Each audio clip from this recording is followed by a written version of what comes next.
கல்யாணமான பெண்கள் அதிகமாக அனுபவிக்கிற மிகப்பெரிய கஷ்டம் என்னென்னு தெரியுமா? ரேகிங். ரேகிங்கா?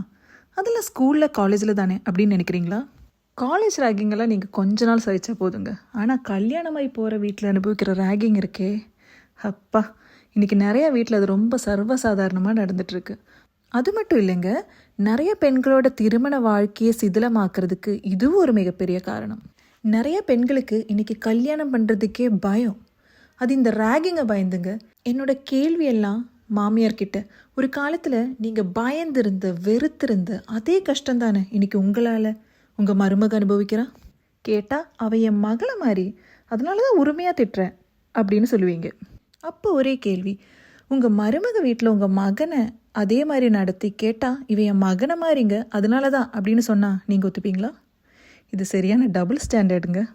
நான் உங்ககிட்ட சொல்ல விரும்புகிறதெல்லாம் ஒரே ஒரு விஷயம். உங்கள் மகனோட லைஃப்பில் நீங்களே ஒரு பிரச்சனையாக மாறி அவங்க திருமண வாழ்க்கை உடஞ்சி போகிறதுக்கு நீங்களே ஒரு காரணமாக மாறும்போது அம்மாங்கிற ஒரு புனிதமான பதவி இருக்குல்ல, அது அங்கேயே போயிடுச்சுங்க.